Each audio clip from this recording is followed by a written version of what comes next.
One, and we are recording yet? Now we're recording episode 271 with Miss Mitzi Purdue, who I will, if you can't tell, with a microphone by Mitzi Purdue, and soon in the next coming episodes, a camera by Mitzi Purdue. If you can't notice, though, I have on a ridiculous hoodie, and that's because you have graduated from collared shirts to hoodies. And you may be thinking that that's a step backwards, Mitzi, but it's actually a step forwards because it's at first it's a sign of respect, but now it's a sign of I'm comfortable with you and I don't feel like I need to put on a shirt and tie, but rather I can just throw on a hoodie. So I just On want the to let other you hand, know. I put on all my best makeup and I did my hair for you. So Oh, there. well, now I look well. Actually, my hair is, if you can't tell, it's done. It's fresh out of the shower. It's got some, No, but now you see what kind of person I really am. You yeah, saw yeah, me stick it to you, yeah. but I love you anyway. Well, I thought I was making a good tactical move by throwing on a hoodie. Now it's Clearly, I have. brilliant. Nope, It's brilliant. I have taken the insult. This podcast is over. But Now we're good friends and you can tease me, I can tease you, but I get to tease you harder and bigger because I'm older. hey, you know what? That is a fair. I can't. Yeah, you're right. You know what? I win. You win. Checkmate for now. So that podcast with Christy Wells was terrifying. They talked about human trafficking. That's a couple episodes ago for anyone listening. My mom watched it, and she has gone to houses in our neighborhood because it's a neighborhood full of very young children. And she has shown them that episode. She's shown parents that episode and was like, you need to open your eyes about this. Like anyone with, she's lucky her youngest son is 29. There are a lot of houses just to the left and right of me of very young girls. And like I said, originally talking to you and now Christy, before talking to y'all, my mindset was, this happens in a dark alley and this happens, in a third world nation. Not that this happens in a nice Norman Rockwell painting, but it does. But it And does. yeah. And that just terrified me. But so with that, what is it that the average person can do? Because I can interview you guys and listen to your stories and it terrifies me and I can show them to people and I did my little thing and like my mom can go show it to neighbors and stuff. But what is the average person listening? Like what can they do? Because it seems very this monumental, you're standing at the foot of Mount Everest and it's like human, child trafficking and it's like this is terrible. What do I do aside from like hit like and comment? Like what can they do in the real world? Well, first of all, I love your mother's idea of showing it to neighbors. And I'm going to mention showing it. I get on other podcasts. I've been on 72 this year. Yay. But I'm going to tell other podcasters to tune in that particular segment because I thought it was just outstanding, over the top, informative, wonderful. So awareness is a big start. And I would love our listeners to sign up for my blog, because Win This Fight, which is the organization that I founded, I would love to have ever more people signing up for my blog, because here's what happens if you sign up for my blog. First, you'll hear some really interesting information about what different anti-trafficking organizations are doing to combat this. Mm-hmm. And you'll also learn all sorts of like warning signs, things to be, if you see them, if you see one, maybe it doesn't mean anything, but if you see two or three in your children or children that you know about, here's what you should do about it. And I'll tell you right off what to do about it. There's an organization called Polaris, Mm-hmm. and it runs the nation's hotline for trafficked children and adults. And I guess you have to go to, I haven't memorized the hotline number, but go to the Polaris website and you'll find just dozens of active things that you can do. I'll tell you right off one thing not to do. You see a situation where you're just certain that trafficking's going on, maybe a scared child who's, being jerked around by some adult and the child looks terrified and something really bad's happening. Here's what not to do. Don't try to rescue the child yourself, because over and over again, when individuals who are caring and they want to do the right thing and they try to interfere, if they're not trained, they're highly likely to put the child's life in danger, or if not in danger, the child just the attempt might result in the child being beaten or starved. So very, very important thing. And I think all the rescue organizations agree on this. If you see trafficking, just walk on by as if you didn't notice. And then if it looks urgent, call 911. If it doesn't look urgent, go to the internet and look up Polaris and trafficking. And they've got a hotline that you can find in the internet. But so number one piece of advice is don't leave it to somebody who's trained, because law enforcement knows what to do in those situations. They know how to move in quietly and disarm people. They have all sorts of skills that we don't even know about. So to protect the child or the adult, say nothing, move on by as if you were oblivious to it. And then if necessary, 911, or if there's a little bit of time, call Polaris. Okay. But there's a point too to this. Okay. Come to my website. It's winthisfight.org and sign up for my blog, because along the way, I'm a trained writer. For about 20 years of my life, I had the most widely read environmental column in the country. It went to 420 newspapers. So I know how to write. I know how to tell stories. People tell me this, so I'm going to boast. I think if you read it, I think you'll be fascinated, A, about what's going on, but B, what you can do about it. Or I'll tell you organizations that you can support. But the overall thing is I want to get a bigger and bigger distribution for my blog, because the more readers I have, the more clout I have when I go call on big organizations and ask for help. Sure. Yeah. No, and as always, the link to that will be in the description and sticky in the top comment. And I told Christy as well, you guys have, my podcast is yours. The key, I have given you all the key, and it's because if I figure as this podcast gets bigger, you guys can walk in and just use this as your platform. You don't need to spend your time building up a platform. I will build this up and you guys can just walk in and use it. Just that's yours. I can't think of a better cause. I haven't given anyone else that. I don't care for anyone else. If they're trying to sell something, I don't care. Go away.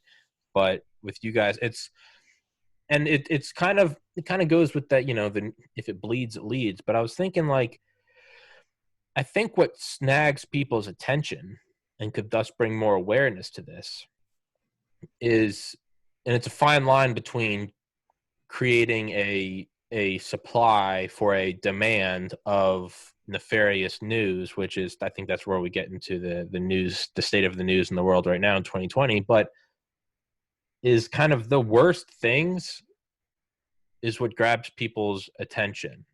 Like I've rarely had people go out of their way to text me after an episode. Some people comment, whatever, but rarely do I get someone that reaches out to me outside of the normal channel and says, "Hey, I watched that episode." But when Miss Wells was talking about gorilla pimping, putting kids in cages, lighting them on fire, satanic ritual abuse, as horrible as that is, that's what gets into people's heads, because in a world of 24/7 news and you see bombs and earthquakes and genocide, and a lot of it can go right over your head. But when you hear that, that's what gets people to sort of snap the neck. And what did I just hear? And I think that might be the way to garner attention, is tell them. Well, actually, that's my story, how I got involved. Yeah. Because up until April 11th of 2019, I'd heard the words human trafficking, but that just sort of glide on by. Mm-hmm. Didn't really mean anything until I heard a lecture in which I watched videos of little 11, 10-year-old girls. There might have been a dozen of them. And they had just been rescued. But here's what they had just been rescued from. Just picture little girls. They had been forced to have sex with strangers 10 or 12 times a night, 365 days a year. Or in other words, they had been raped more than 3,000 times a year. And I got to see, alas, something I couldn't unsee, which is the terror and the despair on these little girls' faces. And that kind of brought it to light to me that there's just insane numbers of people who are really suffering, and we have the ability to do something about it. And I want to give you for a second a picture of how many we're talking about? Because I saw a picture of a dozen girls, and I've talked with, probably 50 or 80 women who've been trafficked since then. But it's not just isolated cases. There are 42 million people in slavery right now today, and that's according to the United Nations. And 1 million of them are kids who are being sex trafficked. But the good news is there's a lot we can do about it. The United Nations recognizes 2,000 organizations that are fighting it, and I bet there are 40,000. They're just not big enough to get to the United Nations' attention. Yeah. But what I would love to share what I'm involved with now, and this is new since I talked with you last. All right. All right, what I'm describing is a little bit aspirational because it's not signed, sealed, and delivered, but there's a group called the International Fraud Group. It's out of London, but it has members in, I think it's 47 different countries. And what they're extremely good at is finding money flows. And they do it for clients like, I'll give an example. There's a very major software company, and I won't use the name Microsoft because it'd probably be mad at me, but... Soft Micro. Soft Micro. Okay, Soft Micro had a terrible problem, which in a way, in a different scale, but it's in and different amount of pain and suffering, but there's an underlying principle between what I'm about to describe and human trafficking. Yeah. What Softco, we'll call it Softco. Softco. What Softco was up against was pirates, people pirating their software, counterfeiting their software. And it's costing them millions and millions of dollars a year, and then hire law enforcement to put people in jail. It made no difference because it was so lucrative that you put one guy in jail, somebody else comes and takes their place, and Softco is still out tens of millions of dollars from pirated software.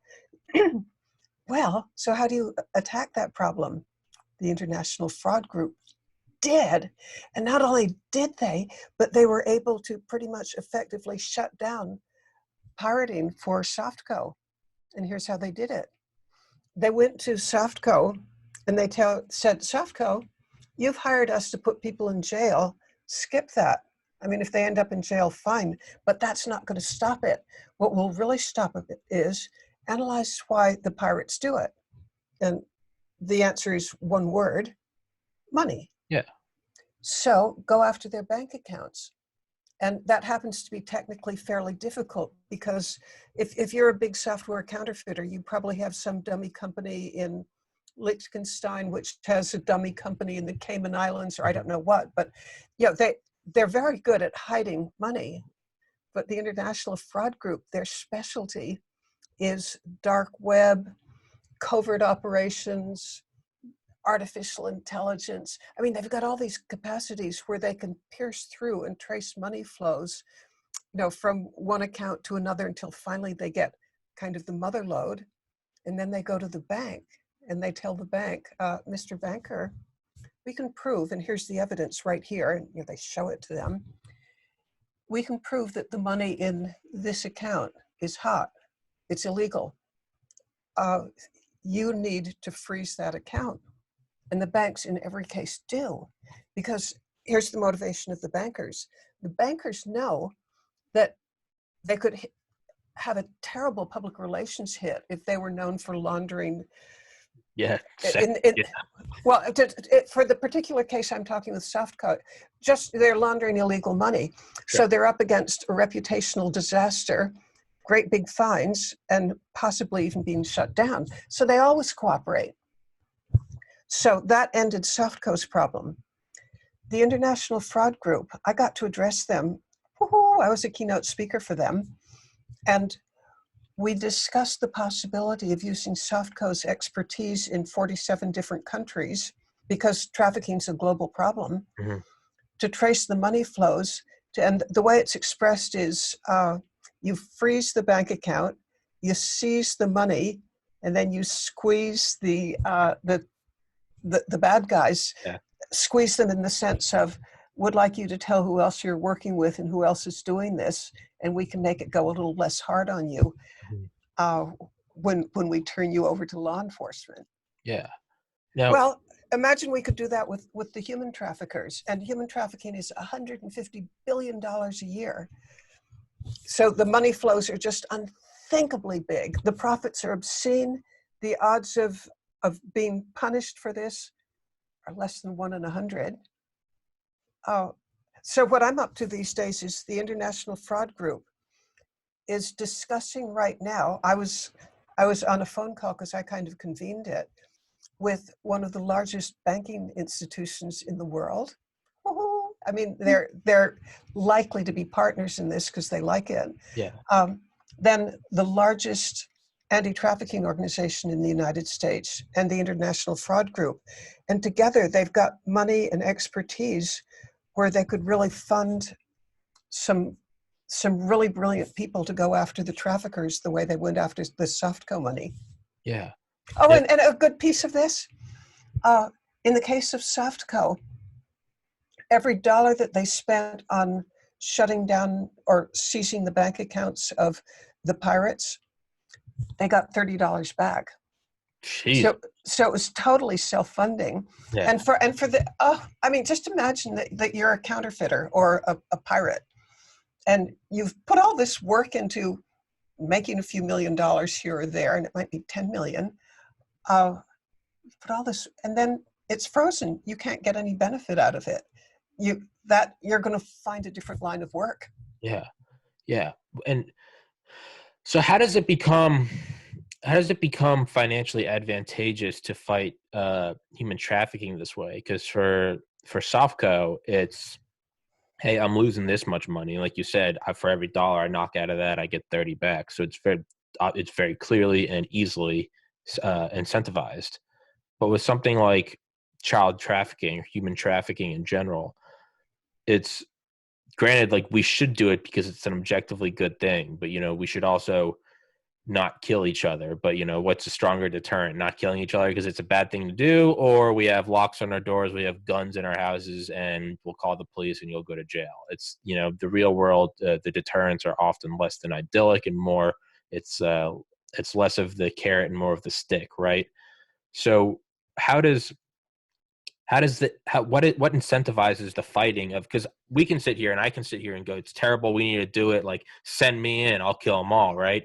But You're my boy. yeah, I am. I will go and guns blazing. By the But way, since I'm 79 and you're 30, I can call you my boy. yes, you can. You absolutely. We've already discussed this, Mitzi. You have adopted me, and you are my adopted grandmother. And anyone who has a problem with that can fight me. Deal with it. Deal with it. But how is it incentivized? Because There's a great big answer to that. yeah. Because I was gonna say there's no like big legal trafficking where it's like, we do legal trafficking and we're going to knock out these like, no, none of it's, there's not, do you get what I'm saying? Oh, yes, I do. Because this has been very much on my mind. Sure. And there are two answers to that. One is it's a reputational good. I'm making this up and I'm pulling a name out of the air, but the Ford Foundation is known for hating human trafficking. Sure. Imagine that they funded, and I think it might take 10 million, but imagine if they use 10 million of their funds, and trust me, I'm being as hypothetical and aspirational as possible. I have not approached the Ford Foundation. Sure. But hypothetically, if the Ford Foundation said, we want to be the company that wiped out the worst scourge that afflicts mankind, I think they'd do it. Yeah. So there's a reputational value, or even supposing it's one of the major banks that have, I mean, to my knowledge, most of the banks have charitable activities, mm-hmm. or Nike or whoever. So the reputational advantage would be earth-shattering. Mm-hmm. Earth-shattering. Yeah. But another motivation is, as I said, there are $150 billion that the UN has tracked. I mean, we pretty much know that it's at least that. Yeah, at least. Well, since the money is seized, it's got to go somewhere. And I can think of several models. One of them is, supposing that, hypothetically, again, the Ford Foundation puts up 10 million, but they get a great big cut of that to finance still more of it. That's one model. Another model is part of the money goes to law enforcement, because law enforcement could do a lot of this, except you know and I know that most police departments or sheriff's departments, they don't have the extra money to go after trafficking. Yeah. I mean, they're so busy with the local problems, murders, rapes, arson, stuff that just goes on, that they, in most cases, they're not going to have discretionary money to go after traffickers. And they probably don't, in many cases, don't have the know-how to do it. If some of the money that's frozen could go into law enforcement to help them deliver more services, I think everybody would win, because, to my mind, there's something that I call the evil equation. Mm-hmm. And the evil equation is obscene profits. A guy in New York who has 4 girls is making $1 million a year tax-free. So obscene profits plus no deterrent, no punishment. That guy in New York who's pulling in $1 million a year, his chances of paying any kind of price for that are way less than 1 in 100. So the evil equation is obscene profits, no punishment, equals unimaginable suffering. Yeah. Well, we could, if law enforcement had a bigger budget, if there were a budget for this overall international fraud group just attacking the problem, there would be money that would help pay the salaries of the people. Yeah, some of the people who, at the level that we want, they're right now making $250,000 a year. And I'm talking like the dark web specialists, Sure. or the big data or artificial intelligence specialists. Okay, those people, they can't work for free because they've got wives and mortgages and college to pay for. So you can't ask them to do it on a volunteer basis. But imagine, I could see this snowballing. If you're getting $30 back for every one that you invest, you're not only really attacking the biggest motive of the traffickers, which is money, but you're also arranging something that will be self-funding. Yeah. So how do we get there? Yeah, how do we get there? Yeah, it's Okay, I gave a website before to go to, winthisfight.org. Okay. And you can sign up for my blog there, but I'll give you an easier way. Take out your cell phone and text WTF. That's short for Win This Fight, everybody. Did you have a dirty mind? Text WTF to 51555. 51555. Yeah. And by the way, people sometimes ask me, Mitzi, did you know what those initials are? And I said, you betcha. Because it's memorable. And that plus it's a little against type that sweet, darling little Mitzi Purdue Exactly. is telling people WTF 51555. And by the way, if you do that, that will give you a very direct link to being able to sign up for my blog. And again, the larger numbers that I get, the more clout I have when I call on, hypothetically, a Ford Foundation or a Gates Foundation. I was gonna say, I was thinking about like bad, PR, right? But I was thinking like Nike right now, December 5th, 2020, as of right now, Nike is fighting a less than 1 week old bill, and I think the Senate or the House, or they're lobbying against it.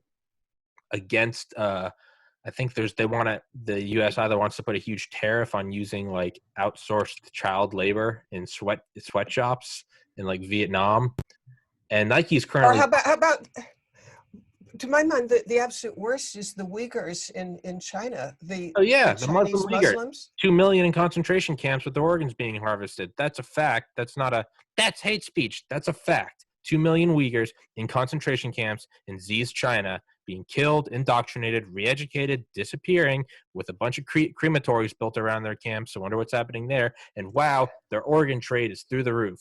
What is that? But yes, the Uyghurs. I heard a story recently, by the way, of a guy. I mean, he was on a podcast that was like right before a podcast I was on, so I heard this story. But he told about how he needed something like a liver transplant. Yeah. I can't swear it was liver, but let's hypothetically, he needed an organ transplant, and I do believe it was liver. He went to China because he was told that they could find a match pretty quickly. Yeah. They did. Didn't take. He had to be operated on again. There, like immediately available or within like hours, was another perfect match. Didn't take. He said there were 12 livers that were made available to him before the one that took. But he said, since they were available in hours, he has no personal doubt that that came from organ harvesting. Ooh, that probably came fresh out of the basement. Yep. That's Well, actually, I think it was probably special order, and somebody called over to, I guess it's southwestern China. Yeah. But what I mean is they went down to the basement and found the prisoner with the Oh, yeah. and said, "All right, bud. You're next. Yeah, Ching Tai," and then it's done. Yeah, that's. By the way, that's just to get a little bit grisly for a moment, and then I'll explain why I'm getting grisly. If there's, I told you that I started getting interested in human trafficking or aware of it when I saw the pictures of the 10 and 12-year-old little girls who had just been rescued. See if you can even process what their fate would be if they hadn't been rescued. And the statistics are that not 1 in 100 children are rescued. I mean, some are, but very few. And those who aren't, they'll be dead in 7 years because they're going to die of suicide, overdose, disease, or by the time that, I mean, maybe she's been in it for 7 years and she's just so broken and ugly and skeletal and diseased that nobody wants her. Murder for organ harvesting.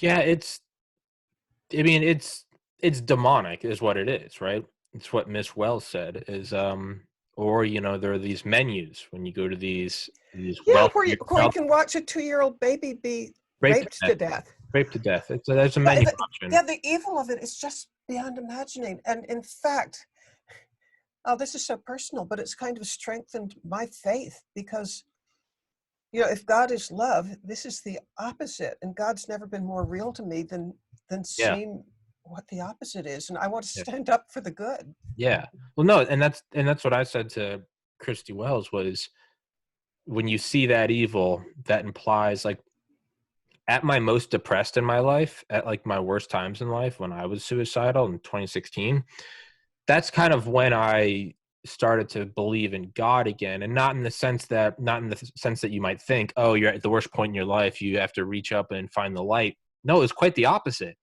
I was like, if my life is so terrible and I hate every moment of my existence so much and I'm in so much mental anguish, this is hell. And it feels like there is Satan tickling my feet with flames. I'm like, oh, well, that has to imply the opposite because you can't have up without down. You have podcasts where I'm in a tank top because I'm sweating and now I'm in a sweatpants and sweatshirt. Cold implies hot, right? This podcast is recording. Well, the recording sign implies that there can be no recording if there is no such thing as not recording, right? There's good vision, which implies bad vision. Well, if there's evil and anguish, well, that implies that there has to be the opposite because you can't have one without the other.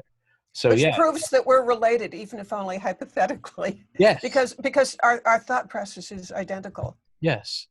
But that's what it seems like to me is you can't have this, right? You can't, and again, if it bleeds, it leads. So our minds are attracted to the satanic ritual child abuse and setting kids on fire and raping 2-year-olds to death.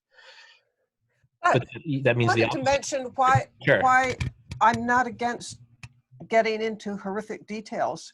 And it comes from experience that I have, which is not as exciting as it sounds as if it's going to be. But for 8 years, I worked for the CBS affiliate television station in Sacramento, KXTV. Loved the place. Well, I was privy, because I was an on-air broadcaster, I was privy to research that CBS did on what makes people stay tuned. And this was surprising to me, but in most cases, where they're really incapable almost of turning the channel isn't because somebody's charming or lovable or appealing or nice. No, the thing that keeps people just glued to the channel so that they can't turn it is violence. Yeah. Yeah. Uh, Yeah. I mean, they- yeah. and here's how they tested it. Uh, Violence. They tested when people could turn the channel and when they couldn't, and they tested it with the equivalent of a lie detector test. It was I think more sophisticated than the lie detector test. But if your heart's racing, if your blood pressure's going up, if your palms are sweating just a little bit, in other words, they've got your adrenaline. Here's danger. Oh, by the way, the rating was sex, violence, and humor. So the top is sex. It's really hard to turn the channel when something sexy's going on. Sure. It's really hard to turn the channel when something violent's going on, and it's pretty hard to turn the channel when humor's going on. And do you know where education fits in all of this? 80th. Well, 48th.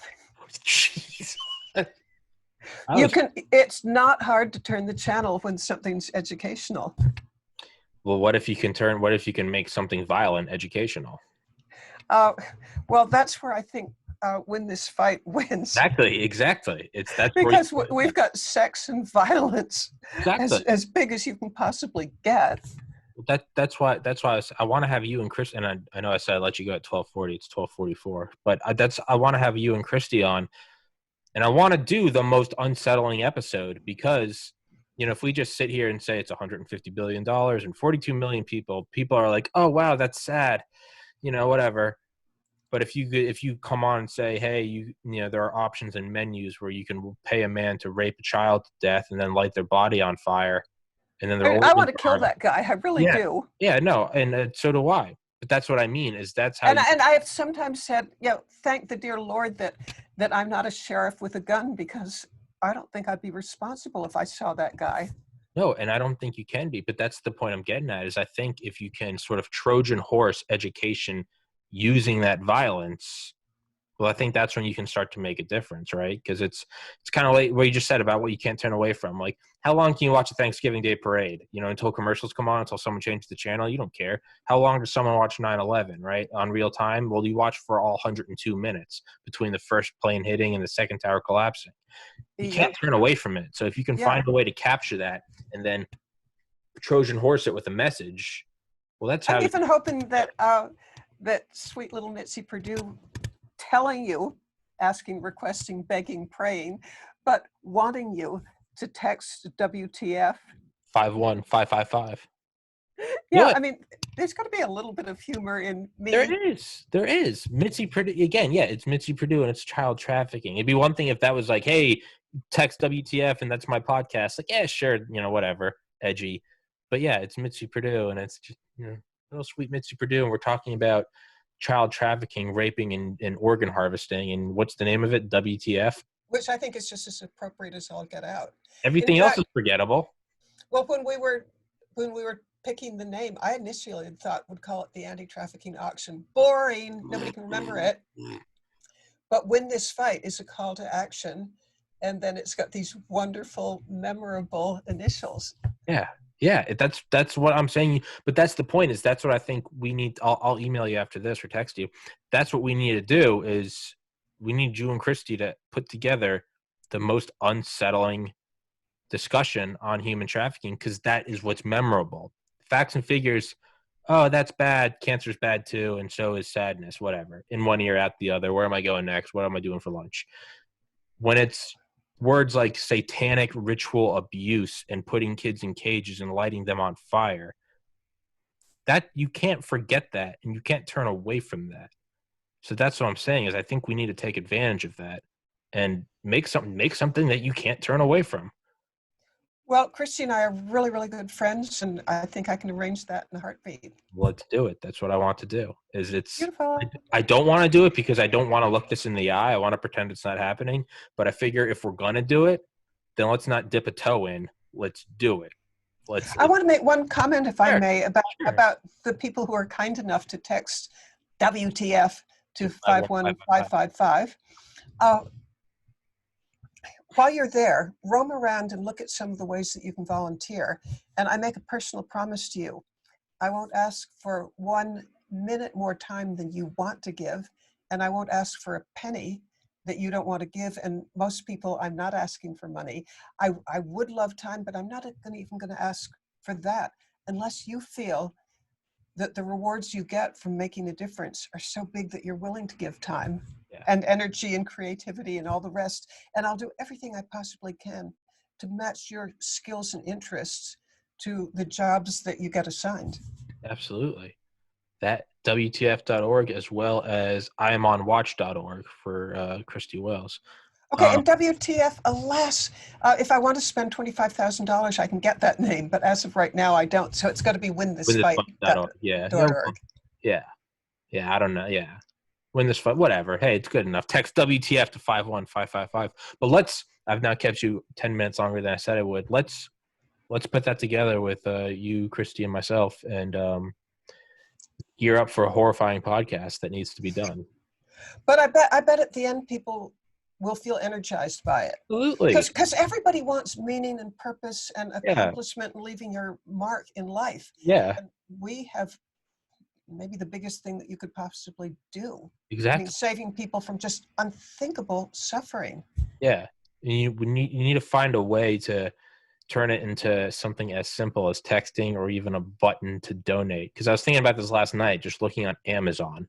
I don't even need anything. But instead of scrolling through Reddit or Instagram, I found myself scrolling through Amazon. And I was like, how brilliant is Bezos? He has taken shopping and he has put it on a screen in front of my face while I'm in bed on the side, laying on a pillow. I'm like, they are bringing it to you. So all you have to do is do this and then you can shop. We need to somehow make it that simple. Instead of you got to go here, you got to do this, and you got to come out. You got to make it as simple as, here's the episode. It's terrifying. Press this button, donate. You have to bring it right to their doorstep. Okay, somebody listening to us might have the technical ability to know what makes things like, I don't know, Reddit or Pinterest or gaming, what makes it irresistible? I want that person to volunteer and help me design more. I would say simplicity and ability to turn away. But there are books on this, and there's academic specialties on it. I think the term is gamification. How do you turn it into an addicting game? Yeah. That doesn't go together too well, but... No, that actually, you've got the gears turning in my mind. I'll get back to you on that. But yeah, I think that's the move. Turn it into that's what I do with this podcast is I record on Excel spreadsheets from episode 1 on December 12th till now, December 5th. I record total videos, total subscribers, total views, and I turn it into a game where I'm like, let's see if I can beat this. And that's how I keep it going for almost a year now. Hey, I just thought of a person who wrote a book that I'd love to have you have on. The book is called Hooked. Hooked? Let me write it. As in grabbed, but no, hooked. Hooked. HOOKED. Where are my notes? Hooked. All right. I've just been reading it, and it has a lot to do with what makes things go viral and what makes things addictive. Do you know the name? I can look it up. I have it in my notes. I don't know the name. Okay. Well. And I guess I should go, but no. I love being with you. No, it's so fun to have a successful grandson. Yeah, well, thank you, grandmother. No, Mitzi, you can stay on forever. I know you're a busy person, so I wanted to let you go. It's not that I'm so busy, but I do have a 1 o'clock. That means you're busy, Mitzi. Oh, okay. All right, I'll take it. Oh, I'll take it. I'll do that, and then you can make fun of me for my sweatshirt, and we'll call it even. A deal. All right, Mitzi. Well, I will text you the link when it's up, and until next time, WinThisFight.org, IamOnWatch.org, text WTF to 51555. And the next episode will be one you can't turn away from. So let's start getting the ball rolling on that, and I'll see what I can do. You see what you can do, and I'll message Christy. Beautiful. Hey, and I love all your viewers, every one of them. Thank you. Love you. Thank you. I love you too. I love you more. I love you more than Mitzi loves you. Don't let her steal my limelight. This is my show. Mitzi, you can't have my show. This is my podcast. Okay, we're competing for your wonderful viewers. I will fight you. All right, Mitzi. I get violent. I start crying, all right? And I make a scene. All right? So I don't think you want to see that, but I'll do it. Be fun. I'll do it. I will do it. It's not pretty. It's not pretty for anyone involved. Well, Mitzi in a temper tantrum's not pretty for anybody involved either. Well, you know what? I will. You know what? Maybe we should just pass on this one. Maybe we should just pass and remain friends. Okay, a deal. All right, Mitzi. I'll text you when the link is up. Thank you for coming on. Thank you for listening, everybody. Stay safe out there. God bless. Early Merry Christmas. Happy late Thanksgiving. And yeah, I'll text you the link when it's up. Okay, bye, everybody. All right, bye, Mitzi.